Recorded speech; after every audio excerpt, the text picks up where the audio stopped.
Sternum जो होती है वो फॉरवर्ड मूव करती है, ठीक है। पंप हैंडल में पंप देखा है ना आपने, फॉरवर्ड मूव करती है। अपनी स्टर्नम पे आप हाथ रखिए,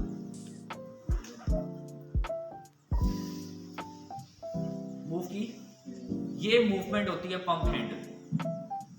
एक कॉन्सेप्ट मैं आपको देता चलूं, जब आपकी स्टर्नम मूव करती है तो आपकी रिब्स मूव करती है, ठीक है। यानी कि एपी डायामीटर जो इंक्रीज होता है वो पंप हैंडल से होता है। इनडायरेक्टली अगर मैं बात करूं तो स्टर्नम या रिब्स की मूवमेंट जब फॉरवर्ड मूव करती है तब होता है ऐसे ही।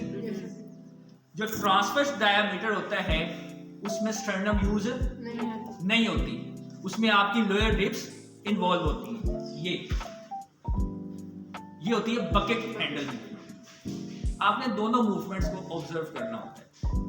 अच्छा, एक आपको मैं टिप देता चलूं, जो पंप हैंडल मूवमेंट होती है ऊपर वाली, वो पहली 6 रिब्स करवा रही होती है, ठीक है। काउंट कर लेते हैं, 1 2 3 4 5 6। ये और स्टर्नम ये मिलकर आपकी पंप हैंडल मूवमेंट करवाती है, पहली 6 रिब्स। उसके बाद जो नीचे वाली 6 होती हैं वो बकेट हैंडल मूवमेंट करवाती हैं, वो पंप हैंडल मूवमेंट में आपका रोल प्ले नहीं। ये होता है पीएस मोड है, वैसे होता है स्पॉन्टेनियस ही है, पीएस मोड है। ये सारा वेंट है, ये ग्राफ है, ये आपके पास ये भी ग्राफ है, ये फ्लो लगा हुआ है, ठीक है। अच्छा जी, ये होती है इंस्पायरेशन, ये होती है एक्सपायरेशन।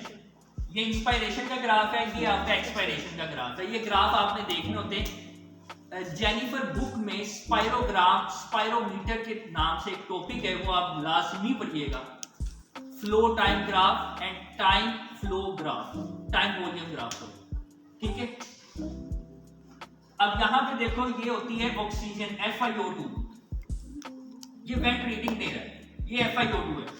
ये होती है पीक, मैंने अभी आपको बताया था पीक क्या होती है। ये होती है पीक जो वेंट दे रहा होता है 5 centimetre of water, normal value उसकी 5 सेंटीमीटर ऑफ वाटर ही होती है, ठीक है। बाज़ औक़ात अगर पेशेंट बहुत ही ज्यादा क्रिटिकल है तो हम पीक बढ़ा देते हैं, ठीक है। और मैं आपको मजे की बात बताऊं तो फिजियोथेरेपिस्ट भी वेंट की सेटिंग कर सकते हैं, ये अलाउड अगर उसको आती है तो, ठीक है।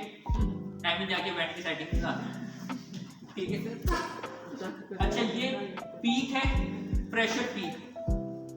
प्रेशर पीक कहते हैं कि कितना ऑप्टिमम प्रेशर उसको मिल रहा है पेशेंट को, ठीक है। ये पीक आ गई। ये है tidal volume. Anyone of you, tidal volume क्या होता है? ओके, ये टाइडल वॉल्यूम, ठीक है। नॉर्मल वैल्यू क्या होती है उसकी? 500 ml। वेरी गुड, शाबाश। ये रेट चल रहा है। अब यहां पे होती है fraction of inspired oxygen. What is fraction of inspired oxygen? Gaseous mixture है, उसमें से कितना % ऑक्सीजन उसको मिल रहा है, क्योंकि मिलनी तो ऑक्सीजन है उसको। FiO2 40 75 तक भी मिल रही होती है। जैसे ही वो 40 से नीचे जाता है उसका मोड चेंज कर देते हैं, जैसे ही वो 25 पे आता है उसको एक्सट्रूबेट करके फेस मास्क पे डाल देते हैं, ठीक है। Next,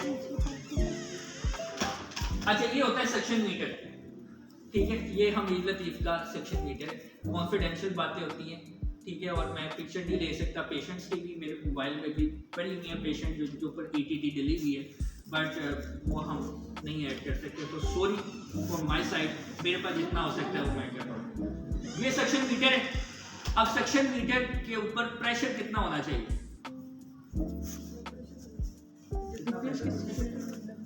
80 to 100 mmHg।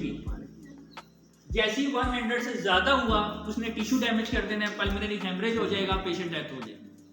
सो आपके सक्शन का तरीका और सक्शन का प्रेशर इतना होना चाहिए, ये रेंज होती है, ठीक है। हुआ ना क्रिटिकल वाला काम। ये है एबीजीज। आप लोगों ने असेसमेंट पढ़ ली है, लेकिन ये है एबीजीज, ठीक है। एबीजीज आपको देखनी आनी चाहिए। एबीजीज में बच्चों हम 3 चीजें देखते हैं बस। एक होती है पीएच, कार्बन डाइऑक्साइड और बाइकार्बन। पीएच पहले देखते हैं कि जनाब पीएच इसकी कितनी है, एसिडिक में जा रही है, बेसिक में जा रही है। एनीवन ऑफ यू, किसी को आइडिया है एसिडिक में कब जाती है? 7.35 से कम होगी तो, और 7.45 से ज्यादा होगी बेसिक। पहले आपने ये माइंड में ले आए, आपको दिए गया है, ये सामने रिपोर्ट पड़ी हुई है यार ये एसिडिक है, ठीक है। क्यों है? 2 सिस्टम्स की वजह से आदि होती है, एक रेस्पिरेटरी और एक